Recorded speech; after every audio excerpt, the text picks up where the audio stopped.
Hello po mga idol, isang mapagpalang araw po sa inyo lahat mga idol. Kumusta po ulit kayo mga idol?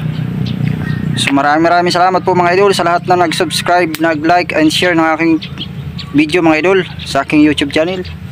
Maraming salamat po sa inyong patuloy na suporta mga idol. So ngayon for today's video nga mga idol ay nandito kami ngayon sa labas ng aming bahay.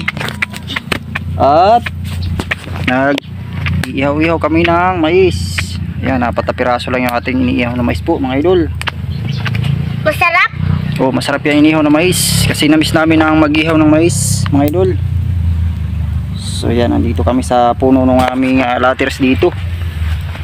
Yan, malilom po kasi dito, kaya dito yung napili naming place. So maganda pati po yung tanawin dito sa may likod mga idol. Oh, yan. So hindi muna po kami nagtinda ngayong araw. Pahipahinga muna po kami dito sa bukid, dito sa aming bahay. So yun po yung bahay namin. Ito si Mrs. Yan. So masarap yung hangin dito mga idol kasi marami pang puno. Kahit medyo mainit yung panahon ay mapresko po yung hangin. So ayan, balik rin natin yung ating iniihaw na mais. Ang ganda ng laman mga idol kasi mga kumpleto po. Uy, gumulong isa. Yan. So tagmais na po kasi dito, kaya bumili kanina si Mrs. Bayan. Yan. Yan. Sarado mo na muna yung bag ko. Sarado mo yung bag. So wala pa kami dito mga alagang hayop mga idol. Isa pa lang ayun, si Binsoy, aso namin. Kami mga alaga dito, mga manok, kasi wala pang bakad yung aming palibot ng bakuran.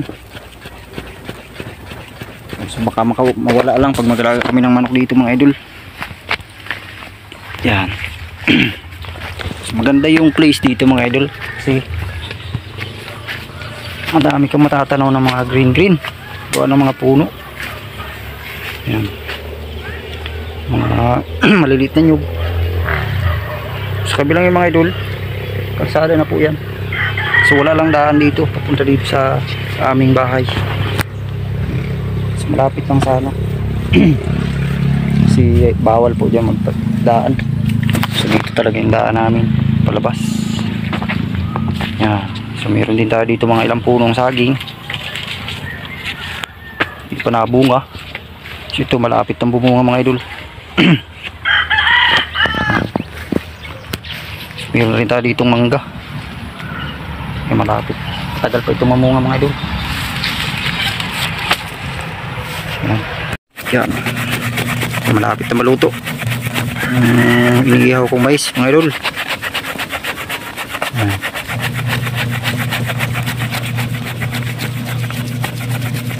So bihira lang kami ditong kapagpahinga mga idol kasi araw-araw nga kami nagtitinda. Kaya nagkalat pa yung ating mga ligpitin dyan ito.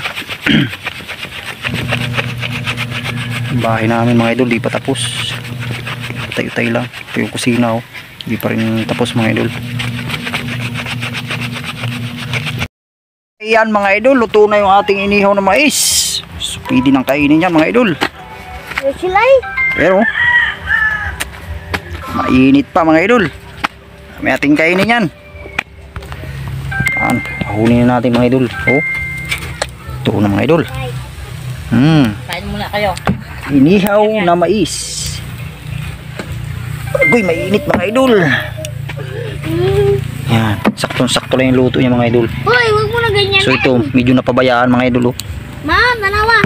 Uling na mga idol. Yan. Yung mo naglay ma. Luto na mga idol yung ating inihaw na mais. Mukbangin natin ito mga idol. Parang ako sana yung dami talang kita. Di mo nakikita yun. Kaya tayo mga idol ng mais. Matamis. Bagong kasi siya, puti.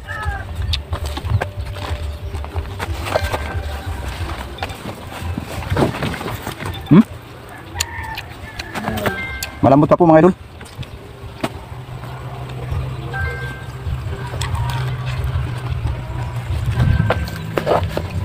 Kaya si Daddy mais. Hmm?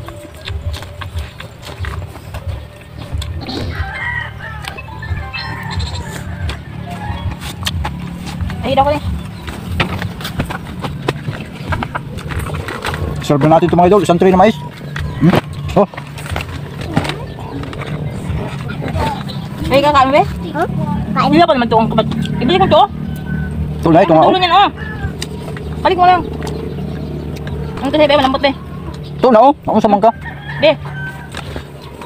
Akin lang, isa, be. Malaki. Native.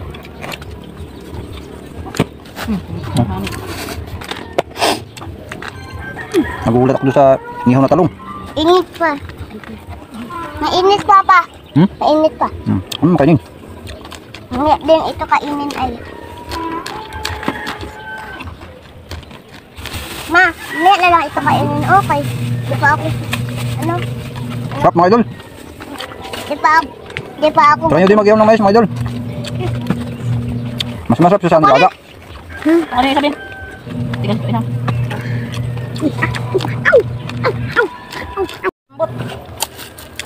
Dili gani na ako kay Tignan natin malambot. ng Sprite mga idol. Panulak dun sa mais. Ngalambot.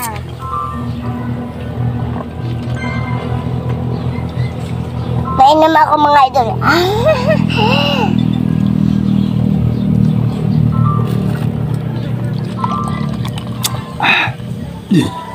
Solve na mga idol. Ang merinda.